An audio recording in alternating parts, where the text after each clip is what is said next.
Welcome to the Sounds of Chicago podcast, brought to you by the Chicago Music Guide. Hello, my name is Mark, and this is a podcast dedicated to the vibrant local Chicago music scene.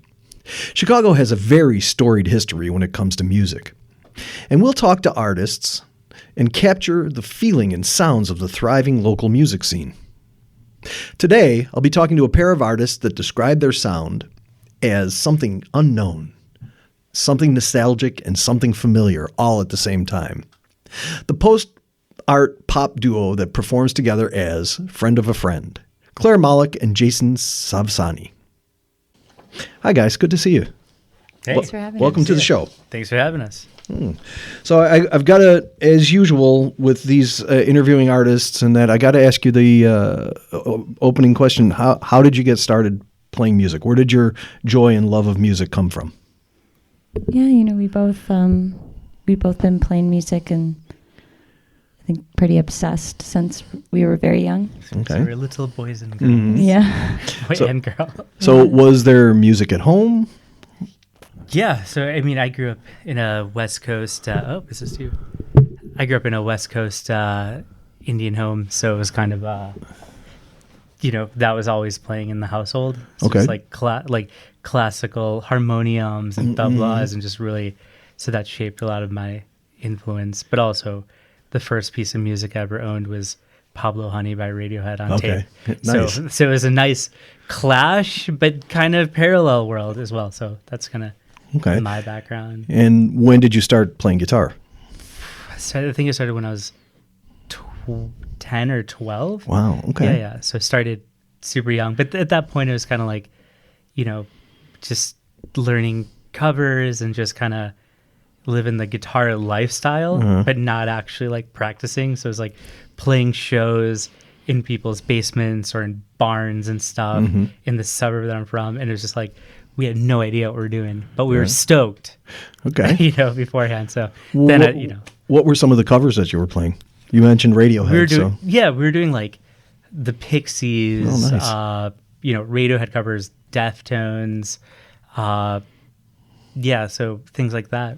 Okay. Yeah. And was it always with the classical guitar, or were you playing electric too? No, it was back then. It was mostly exclusively electric. Oh, okay. Yeah. And now it's exclusively this classical flamenco style. Yeah, it's like I think that's kind of how the band got started, because we kind of happened to started during the pandemic, so it's kind of like we were meeting up at the beach to play and stuff like that. Yeah. So it's kind of not going to bring my 10 delay pedals and like huge rig or whatever. It's like right. So that's kind of the classical guitar got into that. Okay. And Claire, how about you? How did you start? Yeah. I when I was really, I think like 6 or 7, some girls that lived down the block, they had a recording studio in their basement. Their dad was like in film, and they really loved the Beatles, and they introduced me to the Beatles, and I just got super obsessed with music, I think, at that time. And we would, there's like tapes of us somewhere, with me and these 2 other girls, Caitlin and Sarah, and they sang in a choir. And so I said to my mom and dad, hey, can we go to this church? Because I want to sing in this choir. And I just started, I think, it's so young. I just went to choir, all the time. And we went to choir camp, and I did it in school, and I did it after school, and I did it during the summer. And but it's really interesting. I never thought that I would be able to be a musician. It was just something I really loved to do. And it's funny because looking back on all that time, it's like, man, I was studying music like 3 hours a day. Wow. From such a young age, in different scenarios, jazz choir, like traditional, like musical theater, like all sorts of stuff. And I never thought that would be my life until I met Jason, really. Okay. And, so what was your first band experience then? Was it with Jason? With Jason. Really? Wow. That's excellent. Yeah. Okay. So, I've been listening a lot lately to a lot of those are good North African artists, like I was like Hindi Zara. I don't know if you know her. She's from Morocco, and I think you have a lot of that you can't put a finger on your vocal style. Oh, which is what I really like. Thank you. You know, it's like, okay, it sounds like it's European, but it's got some American licks to it, and it's got some jazz, but then also there's this, again, you know, North African, Middle Eastern vibe to it. So that's really excellent. Well, thank you. I've always been interested in a lot of different music, and I think I've definitely been influenced by a lot of different kinds of vocalists. Well, that's evident in how you sing.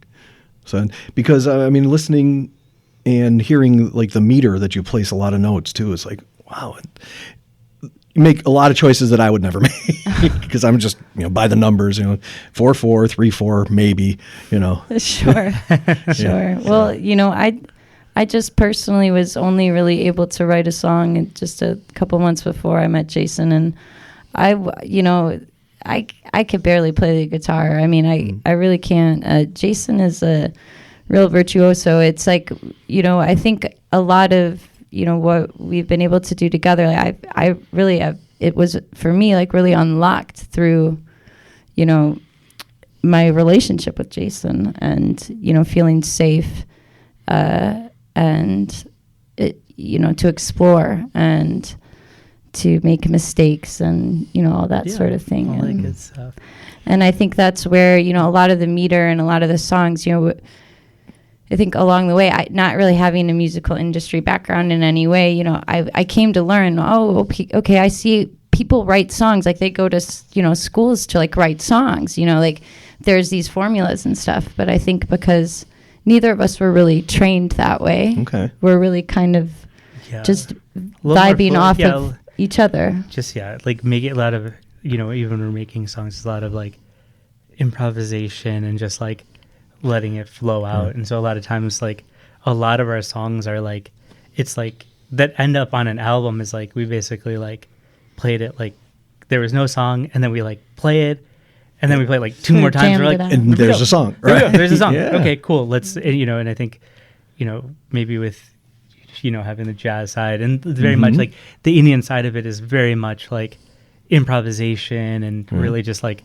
allow it to come to you vibe. So I think that's maybe what's coming out. We never really thought of it this way. So thank you for picking up on that. We actually don't know so confidently. You know, we don't know. Excellent.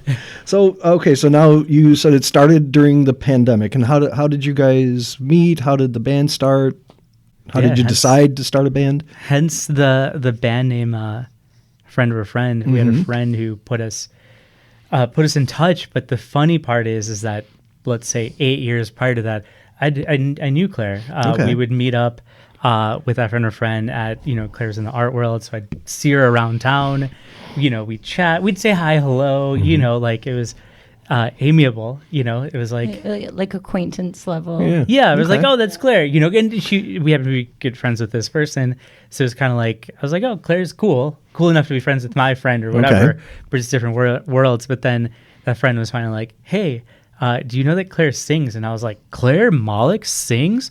Are you crazy? What's going on? And she had no idea that I played guitar. Oh wow. Yeah. Okay. And so literally, we met up one time as like, let's just jam. I don't know how we're like, let's get together and jam or something. We jammed. It was magical. I'd never felt that way before jamming with anyone. So because I'd played in bands before, but it's like when the lightning strikes, it was known instantly. And from that day on, we've been playing like basically every day since. Well, that was one of my questions, and is, you know, bands and duos have a certain chemistry to work. So what you saw that the chemistry was there right from the start. Did you feel the same way, Claire? Oh yeah, I mean, it was just unbelievable to me that we could just sit down and, you know, write a song. Like made a song that day. Wow. And I remember we were in my stairwell because excellent reverb. And so and I remember just like, we're at some point we're like jamming and we're both like screaming like as like you know, like yell, like you know, just singing like from like the deepest caverns of our souls, and it was like, this is crazy. I was like, we've really like meeting through music, like we're actually like meeting, and it was so crazy the juxtaposition between like all the times I've seen you, and now we're like, I'm in a stairwell with Claire Malik, and now we're just like belting at the top of our lungs, like guitar and singing. Like I was like, it's on, let's do this. Yeah. And so it's from the get-go, it was always an original act. Yep. Oh yeah. I mean, just to this day, I'll be like, Jason, we gotta do some covers, man. Like we don't have any covers, and people would be like, hey, could you guys like, we'll be at a party, and they'll be like, hey, could you guys like play Wagon Wheel? Yeah, do something like fun or whatever, and we're like only doom and gloom. We only bass. do or Seal Kissed by a Rose. Okay. Well, yeah, because after having listened to your music quite a bit, I can't see. I mean, you can make songs into your style, but your style is very unique. Thank you. Yeah, I mean, again, I think we both just feel really blessed because it's. I don't think that either of us feels like, oh, like we're sitting down to write something. You know, I think it really feels like it kind of just is almost like given to us, and we're kind of just listening like for it or something.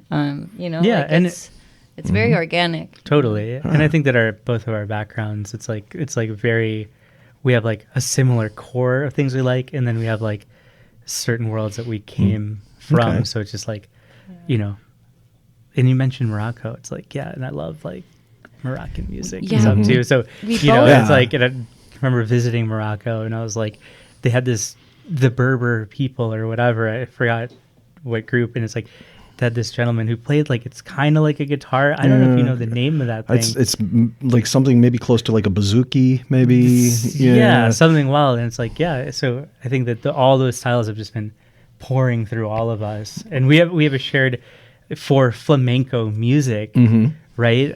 From an early age, yeah. both of us. My mom took me to like a concert or something like that, and I was like, I have to like learn Spanish, and I'm gonna go live in Spain, and I gotta get there, you know. And we both we're obsessed with were like just really southern into Spain that, and yeah. Andalusia, just as like, you know, being from, you know, the burbs or whatever. It's like felt like that was where the fierce intensity, put it all on the line tunes. And when we you know, watch a flamenco show, that's like kind of what we felt, and especially in the beginning was kind of like maybe the core like vibe, like not that we do like a music or whatever, but it was just like that fury and intensity and life and love and tragedy and beauty and loss, like can come out with just like two people, you know, the guitar and the sound of the feet and stuff. So, you know, as we go through this process, it's like we make our tunes very, the guts of it is like Claire and I just like playing guitar and stuff, and then we craft universes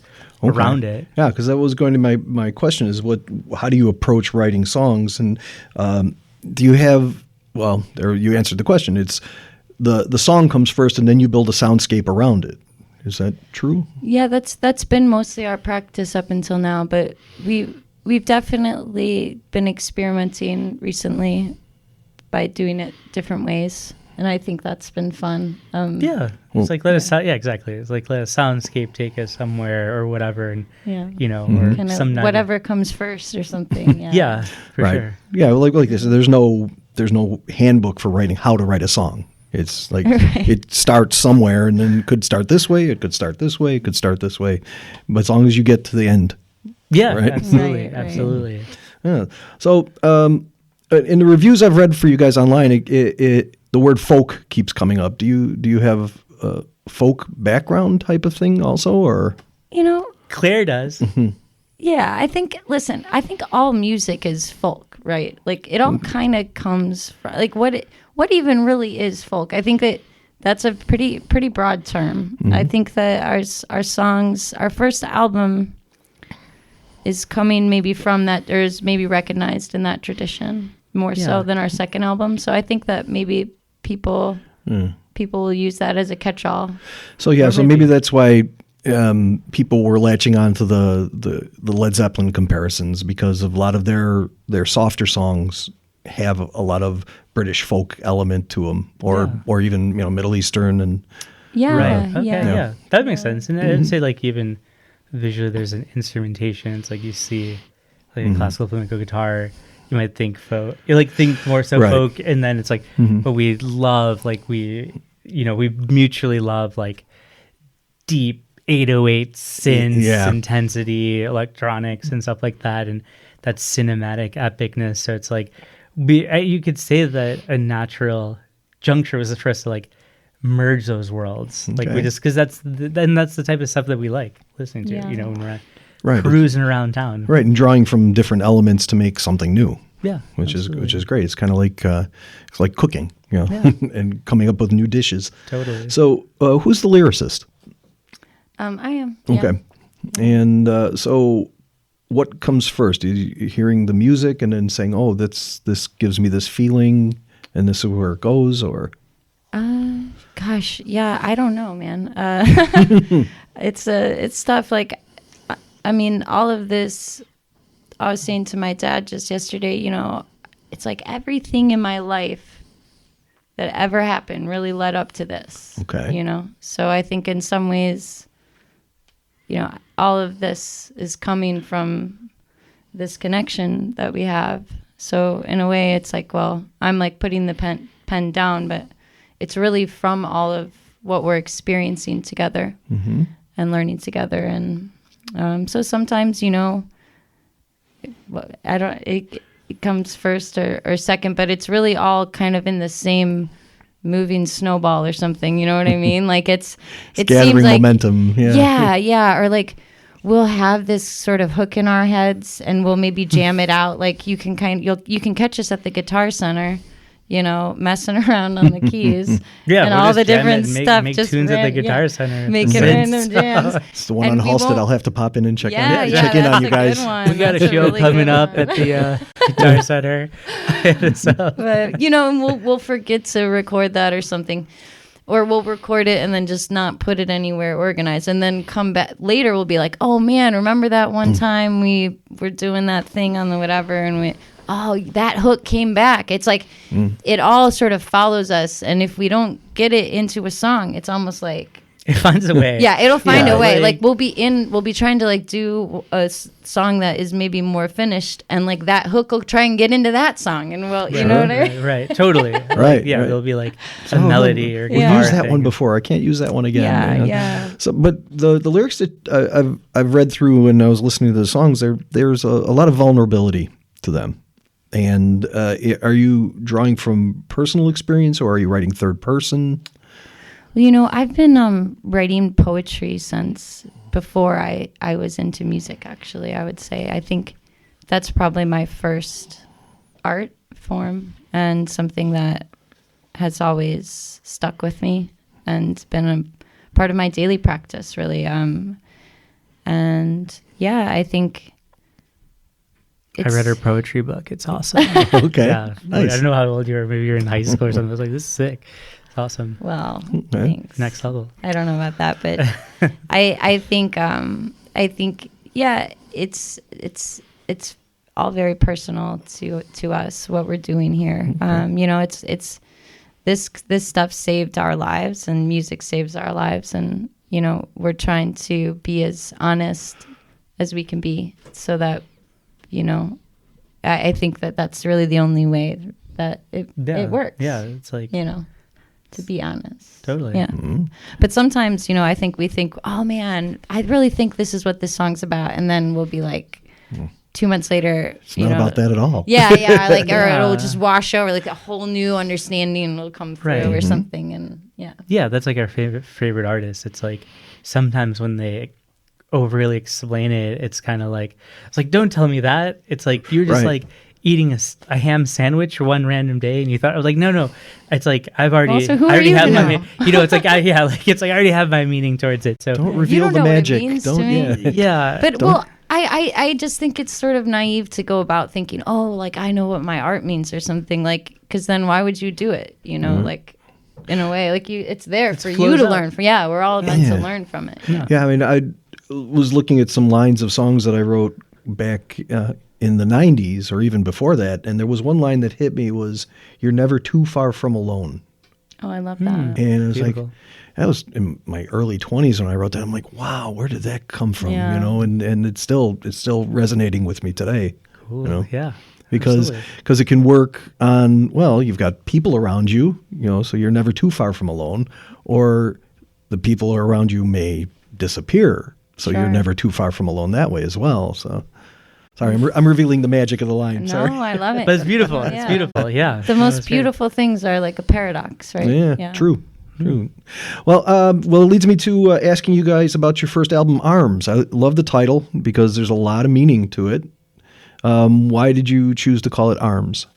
In Arms, yeah. Oh, it's called In Arms. In Arms, Yeah. yeah. Okay, because I was looking online and it said Arms. So, Oh. in Arms also It's a lot of layers of meaning. Yeah, so Yeah. I suppose that's why. Yeah. I think we were just, the idea of a call to action, and not in like a, Like a arms, call to like, arms, yeah, yeah. like just like wake up, let's go, and I think that's kind of where, even from our music, it's like I don't know, we love like end of the movie epic vibes, like it's just like, all sorts of stuff. I don't know, it's like to, I don't know, explore, all the, I don't know. I think that's just where we were, at that time in our lives. It's sort of like there's like some angstiness in the record itself, and I think we felt like, we were gonna, stop at nothing to make this album, and You could say that's a good point. You could say that's like because it was like our first album, Right. And we had come from paths that weren't necessarily fully expressing ourselves. It's like it was like we're in Arms, like let's go. Let's do this. this. Is never Yeah. we're never looking back, and this is it. And we are not hitting this lightly or some sort of like, oh, we'll like do this on the side. It's like no, we are doing this. We need this. We love it, and luckily it's not looking back. So, It's been great. and did you have all the material prepared in advance, or did you do some work in the studio to prepare the songs? this was a very organic process. Quite serendipitous. Oh, okay. Do you want to tell the story? Sure. Basically, like we were noobs, so we're like, oh, let's just go like record in Pensacola. We were going to bring Right, all of our drive down. stuff. We had all of our stuff all our in the recording car. gear. Yeah, totally. And then we drove down and we made a pit stop because I think halfway was like Nashville. Okay. Pensacola's on the sea. Oh yeah. Yeah. So Yeah, just for I've been anyone there. that's listening Yeah, that it's, doesn't the- know, that's why we were going there. Yeah, yeah, The yeah. panhandle of Florida. There's a Right. reason. And because And we it's looked at the cheap, map, we're like, where's the closest ocean? Miami's real far. And we're like, wow, it's actually like not that far. It's like directly south, 55. We're there. Right. And so 12 hours. You don't have 12 to. hours. You don't even have to change roads. Right, Just right, right. 55 Straight straight shot. shot. Yeah. It's 12 albums. 12 albums get us there.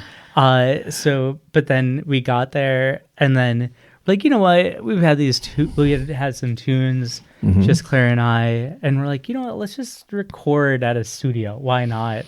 And then literally found a place that's like records on tape Okay. only. Yeah. Wow, And it was okay. awesome. Yeah. Very so- rare these days. Yeah. And we were like, oh yeah, we'd love to capture that just like raw organicness. So magic In of Arms it, is on yeah. is Yeah. on tape. So Okay. And that's how you made it to Nashville. You found a studio down there. exactly. Okay. Never made it to Pensacola. Never made it to Pensacola. Have you been there subsequently? Have We you been have, to? yeah. Okay. Yeah. It's very nice down in We Pensacola. loved it, yeah. And so the song "I'm So Happy," what was the inspiration for that one? Gosh, I think that's one of the first songs we wrote together, like in the first couple months, I think. Yeah. Of working Just like together, in the yeah. backyard. Yeah. Backyard tune. And I think that was a tune where I was like, I don't know, man. And then you're like, you and like another friend were like, dude, let's do this. And I was like, all right, cool. I was listening to what the vibes were, and I love that song. Yeah. Yeah, it sort of became a, we still play that song live. So I think it really became a song that helped us like evolve our live set in more than anything, and really kind of became a part of our DNA as the band. Okay. I think in that case, because so we had put the album, like the root of all of the songs are on tape, Jason and I. it's a live take. We're doing it together. Right. And then we added some instrumentation on top. And there's so much. Jason is doing this like crazy thing with the electric guitar and the pedals. It's not recreatable. That's what people don't realize. There's some, that was recorded analogically. It's like doing live tape loops, and once it's done, you can't go back and do it again. It's like "Tomorrow Never Knows" by the Beatles. That's a one-shot deal. It can never be recreated the way it is. Right. But when you're playing live, it'd be great to have like some idea, before all that stuff comes in of, what the time is. And you never really, unless you've got a click in your ear saying, hey, this is what your time is, to just all of a sudden put on something that's maybe ambient, but also sort of melodic, is kind of challenging. So we really had to work through a lot of live, like, configurations to be able to play the song. And I think through that process, like it's been fun to then get to the point of like now when we play the song, we'll usually like improv rock out at the end of it. So it's like our shows include it's because we deconstruct. It's exactly like we've got to record it on tape, organic, but then add in like electronics and sonics and loops, and then then we went on the road and we didn't have that stuff, so we're just like playing acoustically again. Then it's like now we have a drummer, and now it's like we just go. Now it's gone into a different path somewhere. Totally. And now we have fans like singing along the lovely line of "I'm so happy." Oh, that's fantastic. So it's fun to see the now in the evolution. We're seeing, fans in the crowd singing along. It's really nice. Yeah, that's maybe the coolest. Like that song is like, it's really just such a part of our DNA because we've just always played it. And I think, the places we go back, it's like people remember. It's one of our first, I think it's the first song we put out. So it's been with our fans for some time. And it's been like, it's really, it's like classic FOAF or something like that. And it really helped us understand too how we were going to make the second album that we did. Yeah, totally. Well, let's check out "I'm So Happy" off of "In Arms" by Friend of a Friend.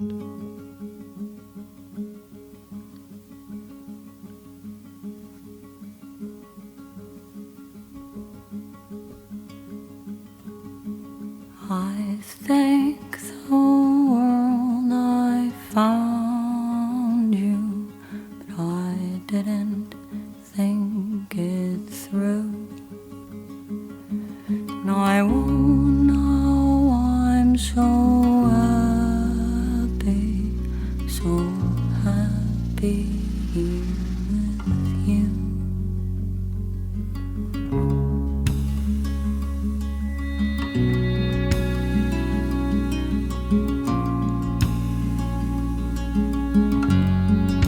And I'm so happy.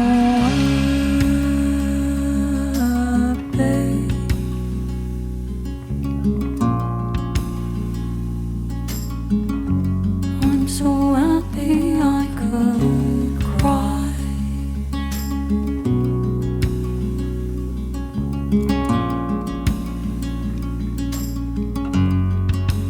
I'm so happy.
Twice and never grow too old.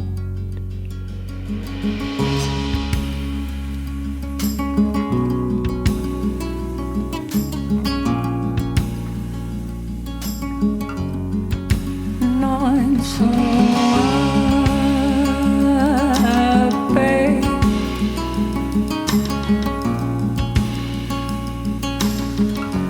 I'm so happy I could cry.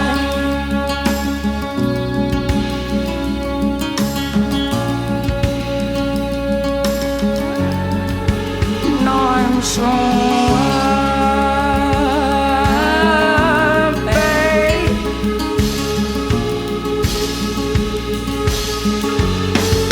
Happy I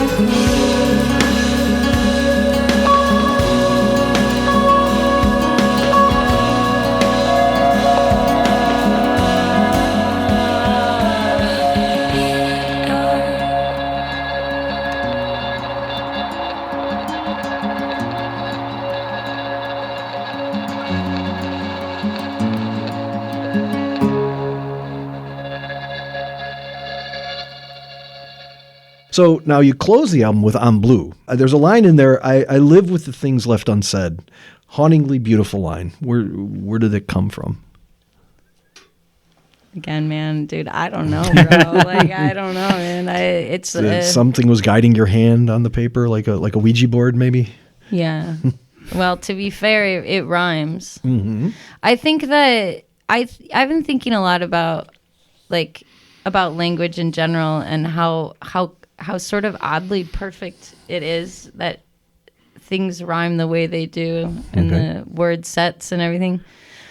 I don't know. I think that song, again, that was one of the first songs we wrote together. We still play that song today live. Mm-hmm. It's very meaningful to us. It's usually a closer song live too. Okay. Yeah. And I think it just point blank. I mean, it sort of means what it says, right? Right. Doesn't everybody kind of live in that in some way? True. Absolutely. So that's why I'd say it's beautiful and very. You think about I should have said that. Oh man, or then that person's gone and you never had a chance to say that to that Sure. person. So you're living like holding on for years onto something that you should have said to somebody. Yeah. So you were saying that language, and you talked about earlier about learning Spanish. Did you ever learn Spanish? I She was a did. pro. Yeah, I did okay. I mean, if you put me somewhere that speaks Spanish for like 3 weeks, I can get by. It starts to kind of unlock like a rock that just cracks open in your brain or something. I studied Spanish for many, many years. I went to school. Before school, I go with my girlfriend Ileana. From the time I was like, me and her were going to Spanish classes early in the morning for so long. But if you ask me to say something in Spanish right now, I don't even know, man. I don't know where I don't know where it went. Well, because I was going to ask you if you'd consider singing any of the songs in like Spanish or French or something else. Someday we would love to do a collab with like Rosalia. Mm-hmm. I think that would be We love really Rosalia. rad. Well, because you guys know, like Celine Dion, when she started out, she couldn't speak English, and so she was phonetically singing songs in English. Super cool. Yeah, Maybe that's So- what Yeah. gave her more of a vibe. I don't know. right. Yeah. I mean, I definitely could write in Spanish easier than I could probably speak it, and I'll tell you what. But yeah, I think we would love to explore a lot of that stuff. Gujarati, Yeah, and Gujarati. an Indian language. Mm-hmm. That would be Yeah. so cool. I got some uncles that would want to get a guest experience or a guest. Yeah. We've talked about that. We have so many songs. We'd love to just like record albums in different ways forever, Mm-hmm. Yeah, for sure. Yeah, because I lived overseas in China for 16 years. Oh, and, wow. Cool. I learned a couple of Chinese pop songs, and I learned them phonetically. I mean, I kind of know what some of the words mean, and some friends later on explained to me what they mean. And it's like, no, I just like the melody, and I like the chorus and how it's I'm just letting it fly. You know? Well, I love music for that because like I could sing a lot of Rosalia's songs, but I couldn't tell you what they say, and you know what I mean. And I But could, they're like just as touching. yeah, but they still just break your heart. And like I love Edith Piaf, and so I know all of her songs, and I can sing them in French. but I could not speak in French. I sound like a completely dumb American to try and talk in French. You know what I mean? Right. But there's something about music that it almost like allows you to go to a place that you wouldn't otherwise have. Right. You know? Yeah, like So Sigur Rós. And like Yeah. even like when that album, the unentitled one, I believe, where it's like in Hopelandic, just like his made up language. And I was like, why is this breaking my heart and the most Why is beautiful it thing so I've ever perfect? heard? Yeah. You know, so Yeah. and Well, there was a song. God, I'm going to get this guy's name wrong. Is Raghu Dajit. He's a vocalist and an Indian musician, and he's singing completely in, I want to say it's Hindi, but then the chorus is "No man will ever love you like I do," and it's just cool. hits me in the heart every time I hear it. And get very emotional hearing the Yeah. song. Yeah. So I mean, hybrid something that way That's would cool. be really cool. Yeah, We're here for that. yeah.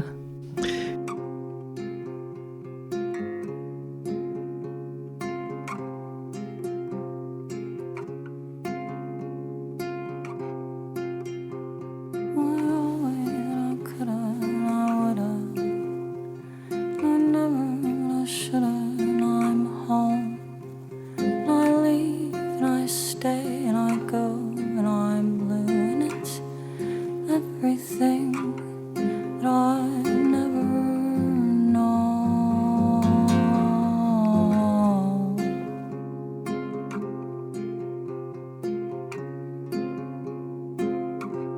Na, na, na, na, na,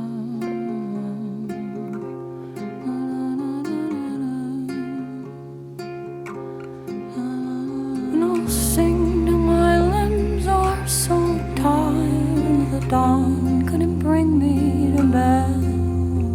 Can't help it, can't shake it, won't fight it.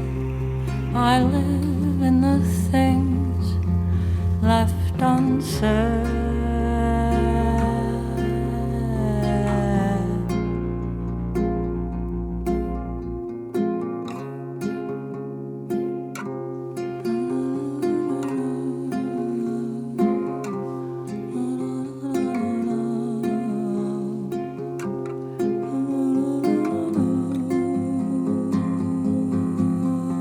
There's nothing I can say now, nothing I won't do. There's nothing I can say now. There's nothing that isn't for you.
And now I read you guys had 2 million streams for that album.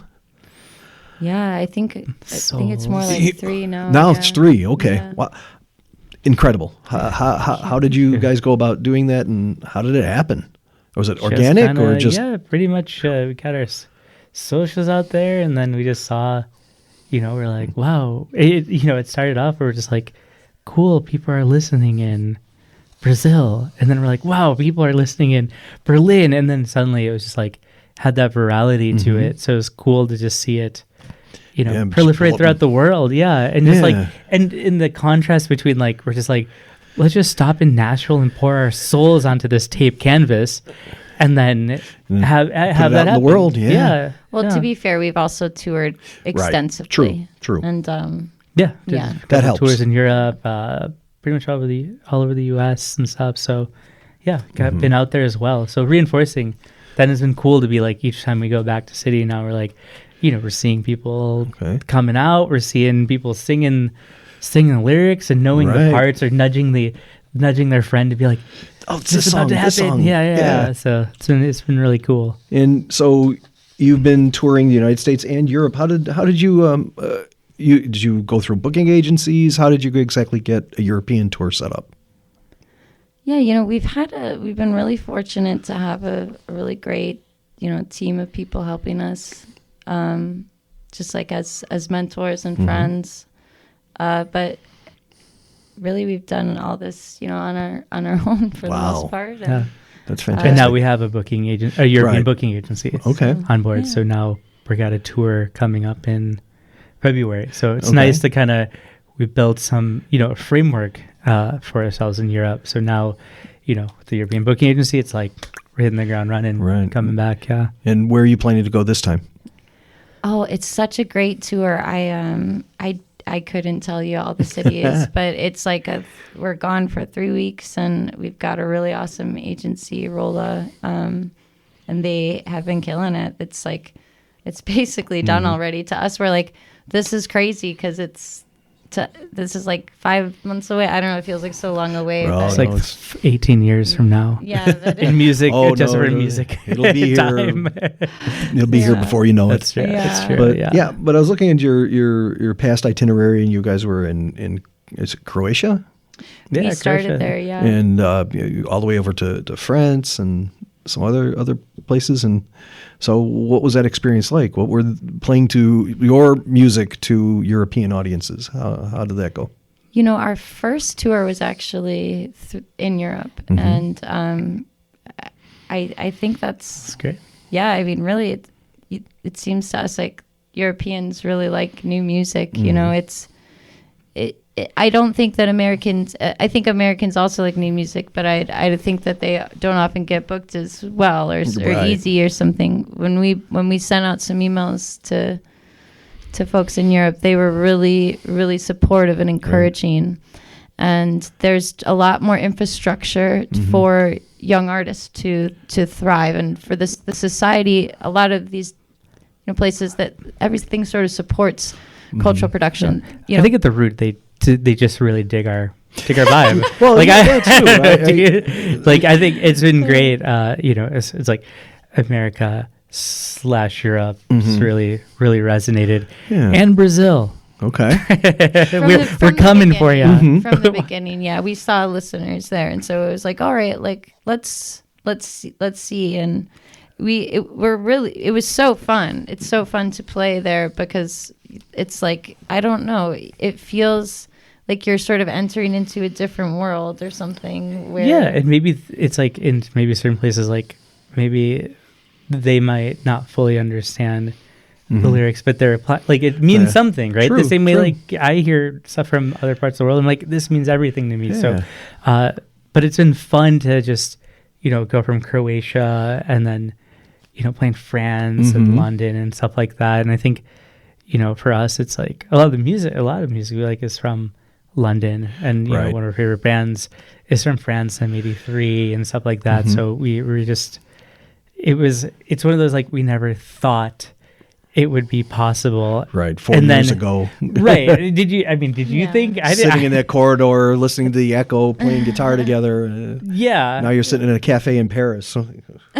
how did I That's get so here? true. Never How thought did about I- that. From stairwell to Paris. Yeah, Was- could be a song title. yeah.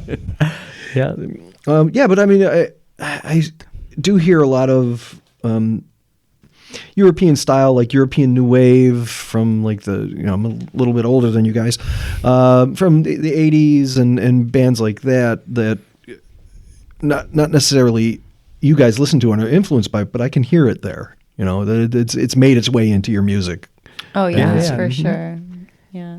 So I was listening to the HLS from the latest release, Facilities, right? Not in facilities, but facilities. Okay. Thank you. And I want to use this word. I love the word I keep thinking is trajectory of your songs, how they kind of start and then just kind of arc into something else. And it's it starts out here, but then layers, and but it still doesn't sound cluttered. That's what I kept getting from it, because you can hear some songs that it's too many elements, too many parts, and it's like you're losing the element of the song. But you guys don't do that. It stays really, really sharp and crisp, and that's to me very important in writing and production. So, can you tell me a little bit about HLS? First off, what does HLS stand for? We'll tell you that one. That's Hard to Love Somebody. Ooh, And okay. This is that's exclusive. I don't That's know just if the lyric. Sure. Okay. Yeah, that's it. That's an exclusive reveal. All right. that you've You got heard it here first. You heard it here first, guys. It's just the acronym for what we would scribble down. Hard to love somebody. That's On the so sat, many. like a sat list. Yeah, Okay. we don't tend to be super creative with our titles sometimes, and so and then HL. There's like coding language. There's all this other stuff going on there. So I think we liked that, and we accidentally just did all these names with acronyms that have the letter H in it. Okay. We didn't mean to. Yeah, it just happened, and now Just here we are. happened. So But it must mean something. yeah, we're gonna Right. figure it out after a few more H's. Yeah. Title, yeah. Nice.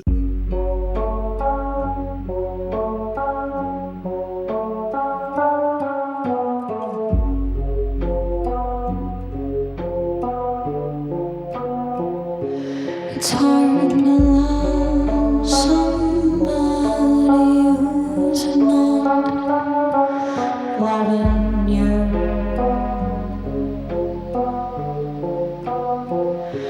It's hard to close the door, start with someone new.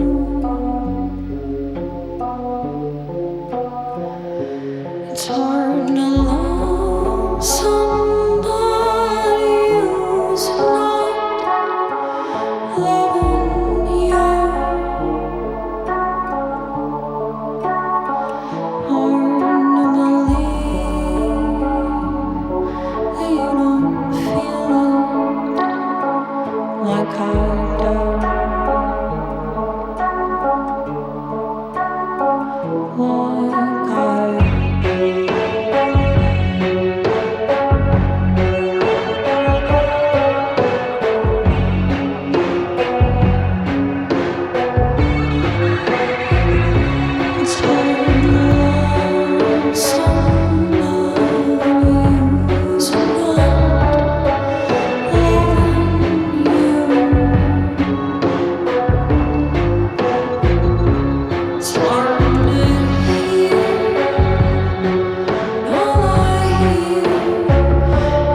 And so that's on Facilities. Again, another title that can evoke several different meanings. And where did you guys record that one? Was that back in Nashville? That was in Joshua Tree. Oh, wow. Okay. With our producer, Jordan. Jordan Lawler. Yeah. Was it another to tape, or was this more digital? That's in studio. Yeah, that was a that's studio. full studio. More, I guess the fun part was that that's a song that we had exclusively played acoustically.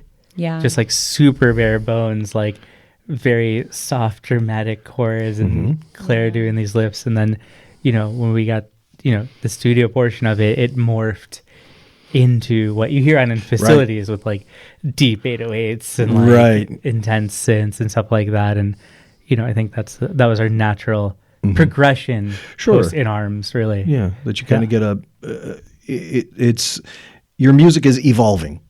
Sure. Which is, it was, because you can sound, you hear a lot of bands that like, I love the Beatles, but, something doesn't sound anything like Love Me Do or U2. The U2 evolved into a, where they are today. So, Joshua Tree too. That's a U2 reference. So, I mean, but what does the title Facilities mean? Does it have a meaning, or where did it come from? I mean, again, it's like this is sort of just what we've been going through, and I think, we're going through it now. We're sort of entering into album 3 phase. Nice. As a project, and we're going to finish recording this month. In the next couple of weeks. That's sort of what we've been working on, and so I think that maybe we'll have a better sense of what all of the second one meant. Okay. Once we're deeper. The third, it will be revealed to us. Okay. But no, I think, Went deeper into the third, And you have this monolith figure on the cover. Where did that come from? What is it? What is there symbolism to it? Yeah, the archway. Okay. That comes from a painting that our dear friend Julia Haw made, and she's an excellent painter, and so good. Yeah, one of our best friends on the planet, and we saw it, and it was just like it all clicked. We were like perfect. I mean, it didn't even and I think when we didn't shared even debate. it was like we're in. Okay, and so we had been thinking about it forever. This came to me this morning. What do you think about this? And he was like, okay, what are we doing?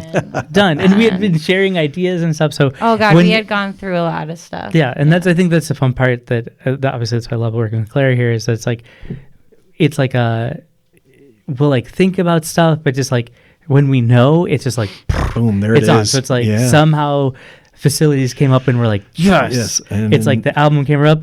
Yes, there it is. Done. Right. We're good. That was awesome. Perfect.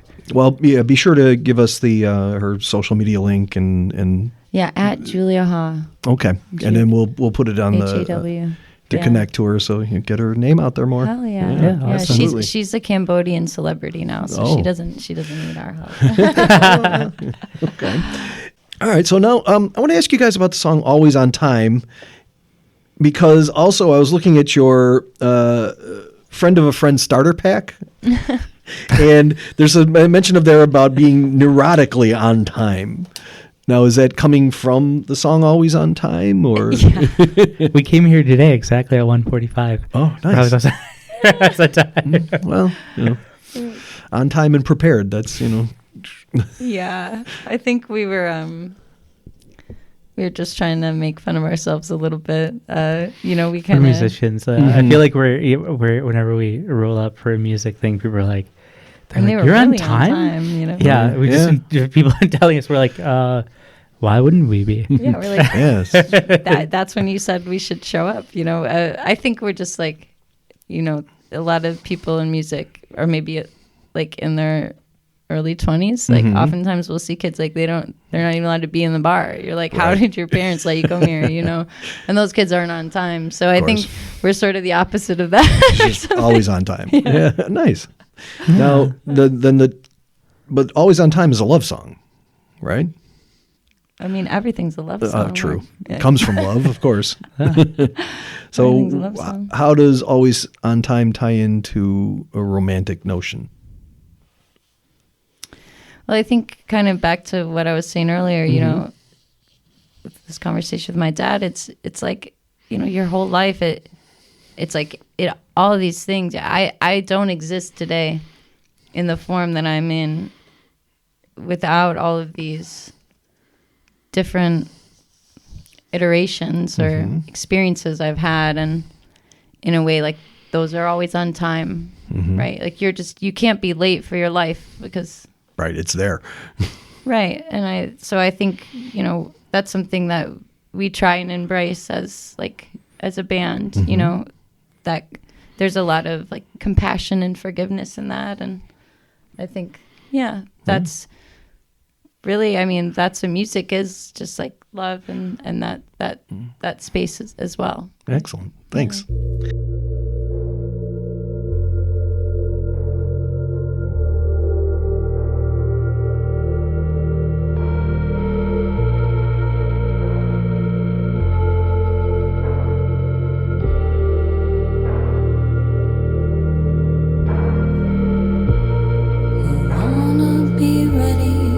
This is the year. The wars are all over, there's nothing to fear.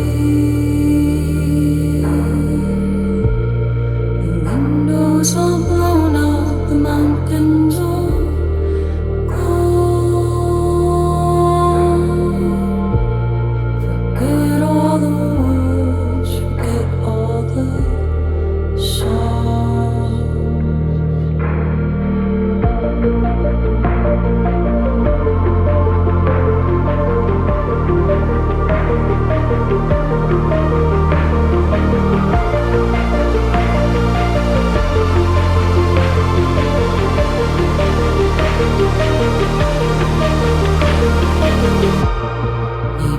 Need you to be willing, know that you belong. Know that it's all yours and that you are strong. The people that love you, the people that want. The lump that you feel in the back of your throat.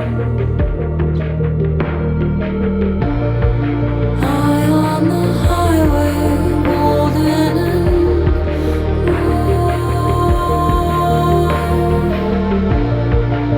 Always in love and always on guard. Always in love and always on guard.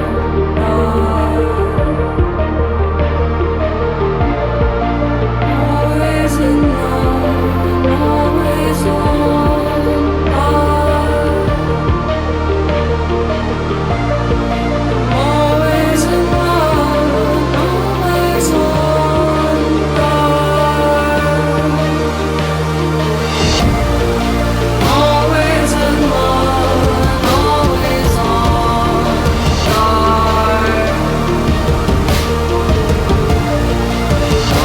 Always in love and always on guard.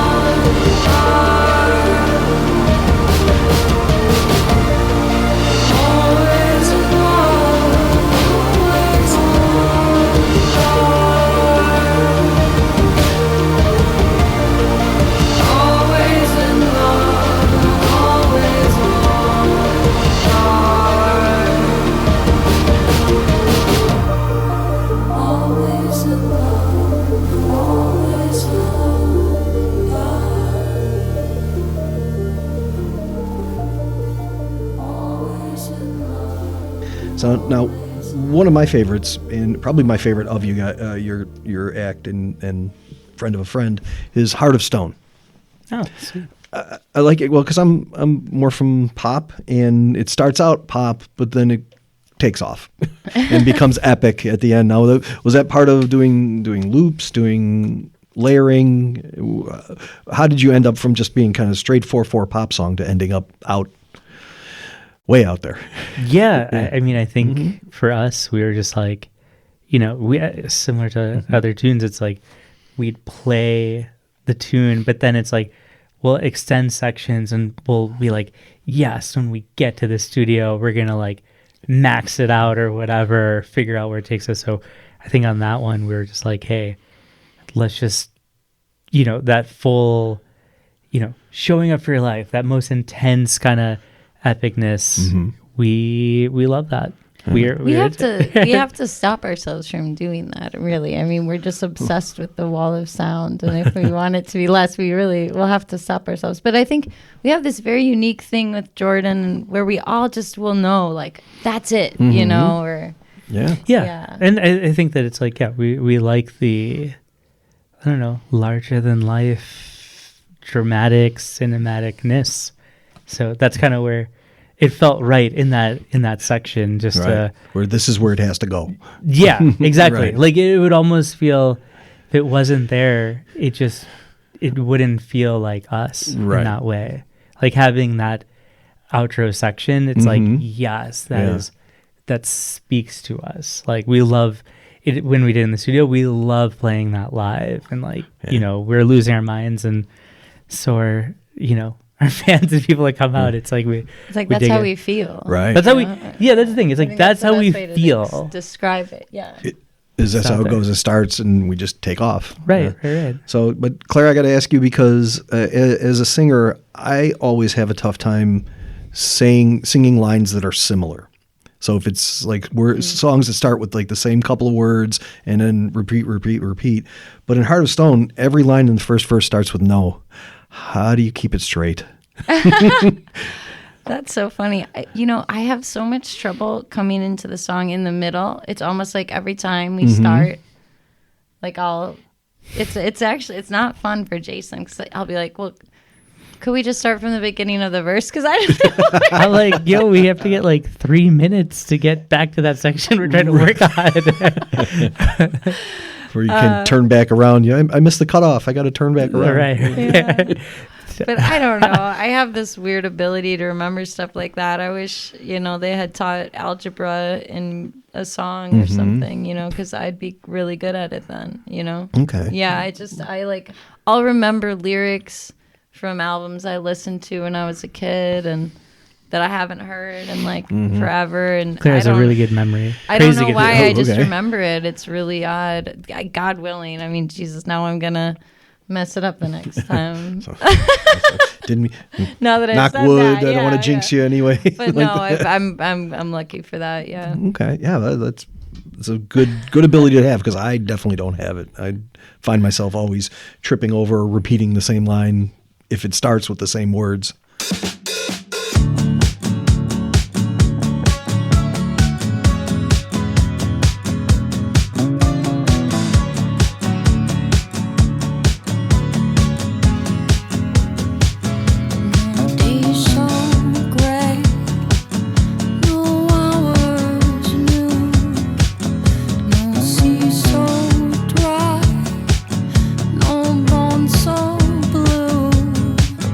No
Well, now I want to ask you guys about the single "Every Plane," and now it's all in lowercase.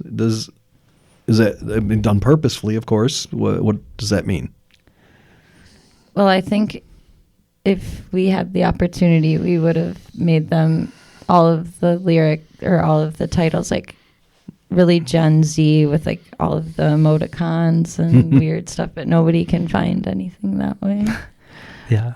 Right. Well, I think Every Plane was just for us a nice I don't know, like very much electronic-y. And I think that it's like maybe a more subdued track. Right. You know what I'm saying? Yeah, because it's a Comparatively. departure from other things that you guys have done. Totally. So it's like having that like Every Plane. You know what I'm saying? And then allowing maybe similarly to like, it's like we like to just like, we lean in. It's like a kick, clap that goes throughout the whole thing. It's just Right. like very, structured, I guess, but wild and crazy and subdued. So I don't know.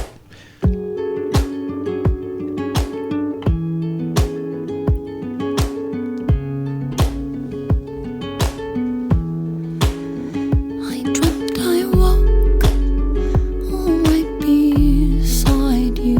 The air was sick and warm and stained. You held me close, you whispered blindly. You took my hand and lost my name.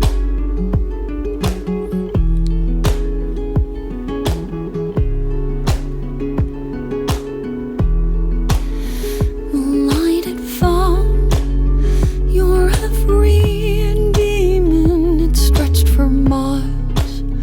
It never waned, and I saw you standing wild and minding every road and every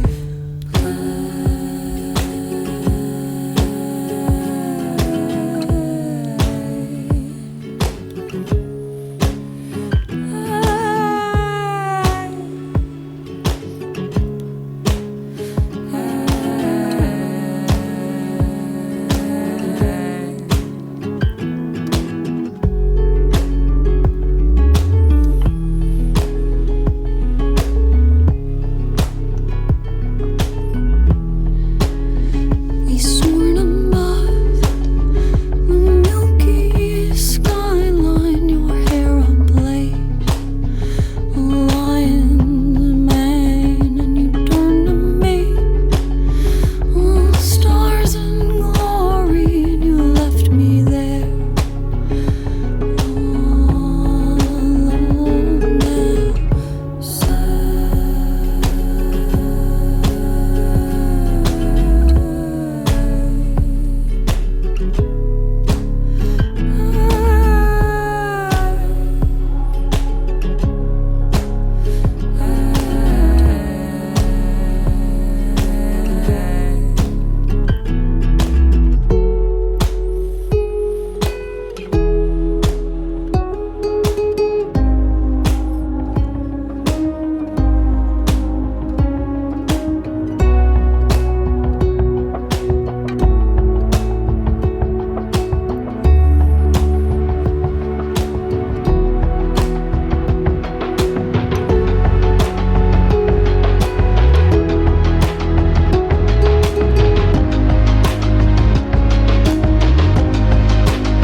Now I want to ask you guys about your videos.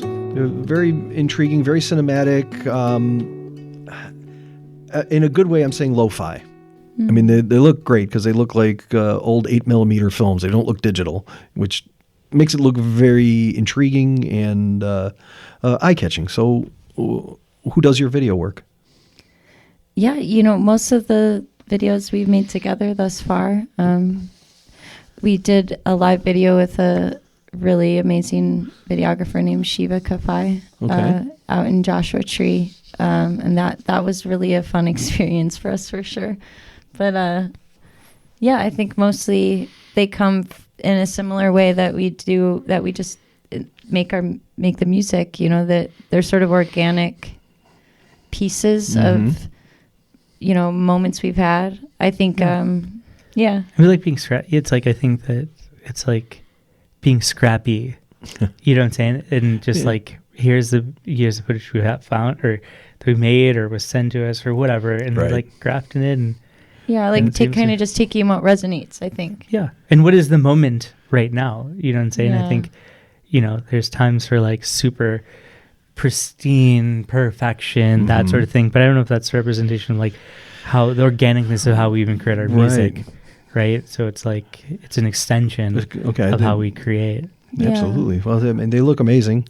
I like them a lot. When I watched through them, I'm like, wow, this is really cool. We like to edit, and one of them was actually made in Pensacola. That's when we finally got down to Pensacola for the I'm So Happy. Which one was that? For I'm So Happy. Okay. Yeah. Oh, neat. And that that was just we were just hanging out on the beach. We found this kind of hidden off the path beach, and I just had this wild dress I just felt like wearing because I was being extra. We're like, let's just shoot it. Why not? We just started taking scenes. Jason was like, oh my God, you got to walk towards me in the water in that dress. And then we just had a great time. And then got back and I was like, man, this is a really great shot. Like, I feel like this would be so good for this. And we just, I think we like to have fun with it.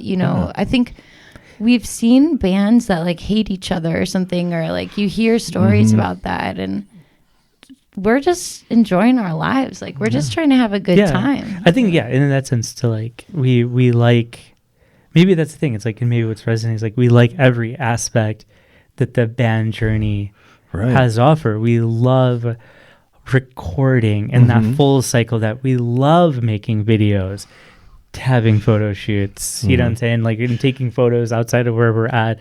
We love this right now. This is great. Like we love every, we love every avenue. And I think that's the fun part, is that if we just had to do one thing within like like if we just recorded or we just played live, it wouldn't be that interesting to us. We love the world that's involved in it and all of the kind of creative mediums that you get to play with, from video to photography to you guys are excelling in every aspect and every level of it, so it's very cool. Thank you. So now you said you're working on a new album, and so what are the writing sessions like for it? We have the songs picked out. For okay. The most part. We picked the baby songs from the nursery of the baby. From the nursery. The song nursery. We might want to add this new one though that I think would be really cool. But so the songs are picked out, and we've been working with Jordan through them. So, we have some demos kind of laid out. We've been playing 2 of the songs out live. Okay. Road testing them. That's good. Yeah, we've been road testing. That's been really fun. Yeah, it's been really fun. It's been a really good response. So it feels good. Yeah. Very cool. Yeah. So now when you're playing live and you're going to do this tour in February, are you going to tour with the drummer or? We will. Yeah. We've been playing with Jessica Bordeaux. She's really incredible. And she's the best. We love her. We love her. We love hanging out with her. Good vibes. Yeah. And it doesn't. And supremely talented. I say it doesn't mess with the chemistry at all of what. Well, that's why she's here. Okay. I think it's complimentary. It adds. We need the good chemistry. Neither one of us, I don't think, is very interested in just going about being like hating our lives and each other or something. We're trying to like enjoy. And so when we thought about bringing in a drummer, it really was like, it wasn't like, hey, we need a drummer because we're supposed to have one, because you could just do that on a beatbox or whatever. So we were like, okay, if we find a drummer we really jive with, Yeah, that was the And catalyst. you have, Dive yeah. in, Because I and we think were just so blessed. Yeah. yeah, like it's like you play a show and people are like, can we drum with you guys or whatever? And it's like we're comfortable, you know, in that capacity of just like, hey, we'll play. But then, you know, Jessica came along and we're like, yeah, she's the best. And let's rock out. The crazy thing is she's a real friend of a friend. Yeah, she's a real friend of a excellent. friend. That's the crazy part. She's Yeah, go. No, you saw. no. She happens to be my neighbor friend growing up,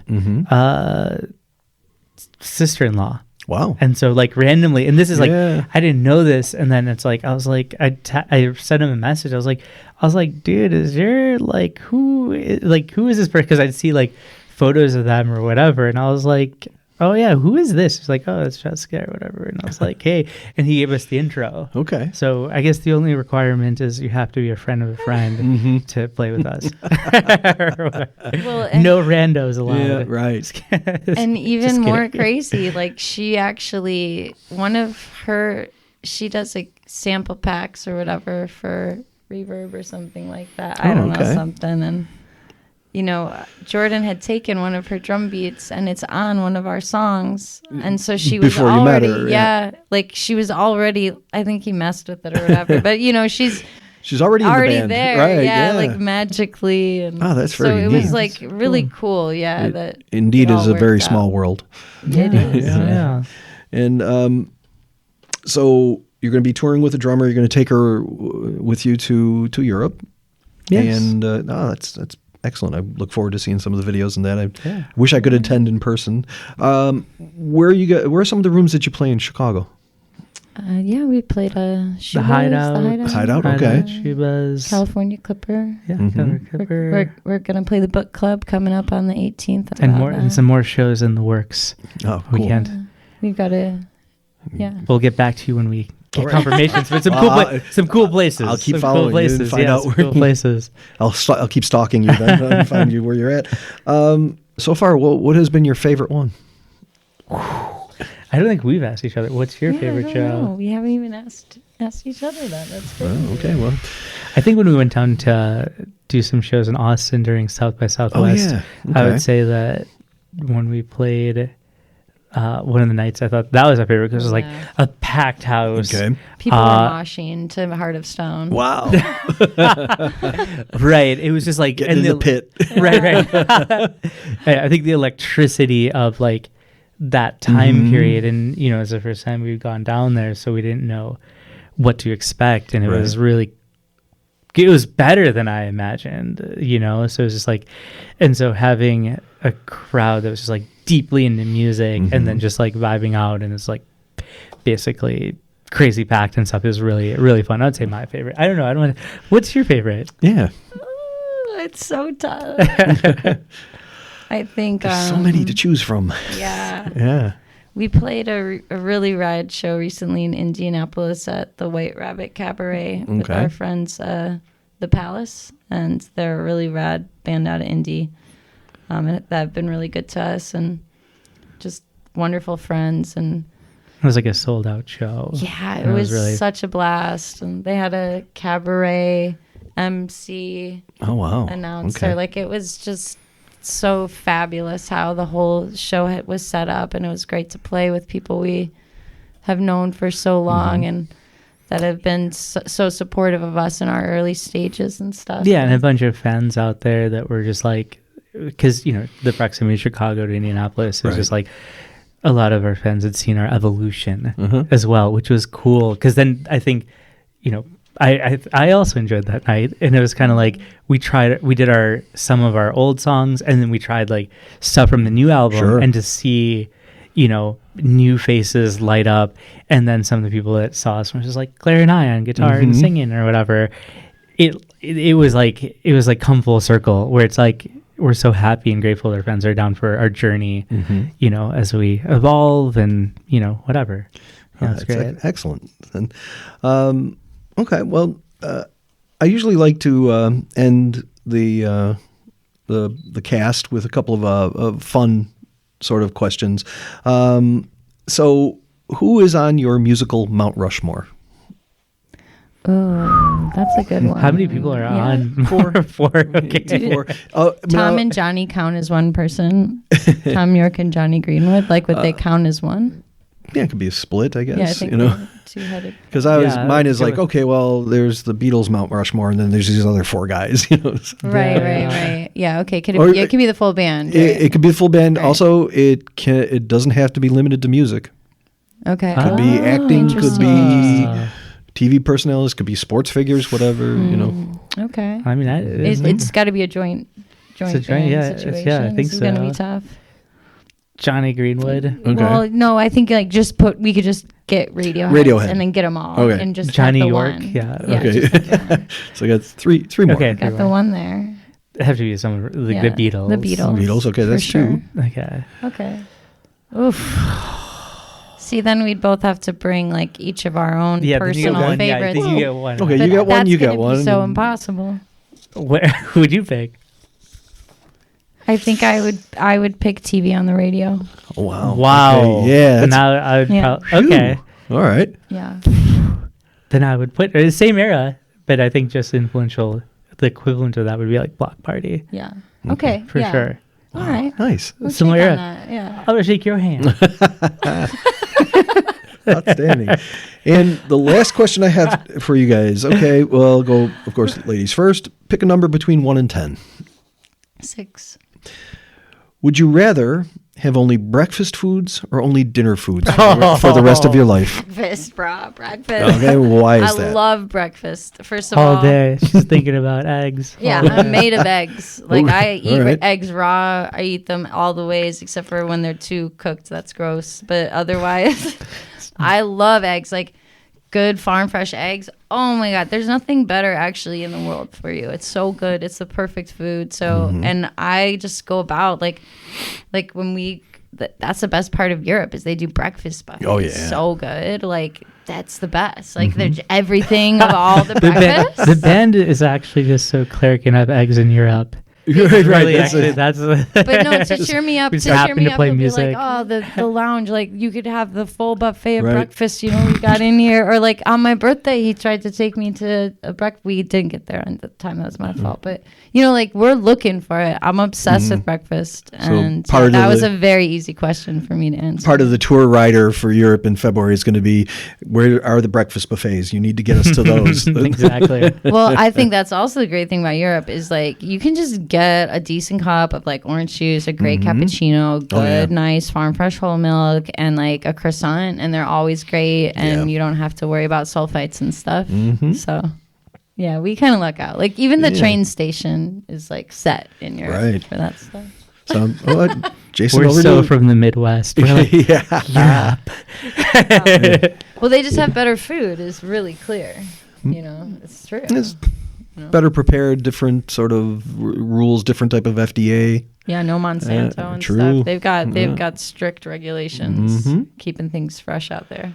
So, all right, Jason, over you. Pick a number from 1 to 10, but not 6. 2. 2. Would you rather fight a shark or a gorilla? Ooh. Okay, so I would definitely pick a shark. Okay, why is Because that? it's like I've like learned the ways of I've read up on how to ward off a shark attack. How to defend yourself from a yeah. shark. So it's like you got to go for it. You got to like give it a little bip on the snout. Is it a snout on Yeah, whatever I guess so, yeah. the nose area? But it doesn't really Right. have you get hit there, and then also it's like you got to like be gouging on the eyes and stuff like that. And I like to surf. I can't pop up. I have a weak upper body, so Okay. it's like I'm not very good. But that's a real threat to me, so I'm more ready for it. Okay. I'm not in gorilla zone, so not as much as up to speed. Right. So I'd like to, Okay. go down that path. So get my silliness out of the way. So, when can we expect the next album? Hopefully, early 2025. Okay. Before the Everybody should tour. get a But don't single. quote us. We're All right, still all right. we're still tinkering. Don't- Yeah. Or quote us or whatnot. We'll hit it. Okay. Sometimes, yeah. And so, what can you tell us about your pluggables and where can we find you online? Yeah, Friend of a Friend Band on Instagram. Okay. Linktree, Friend of a Friend Music. It's got all this stuff, and we're on all the things. And thanks for following us. Yeah. Means a lot.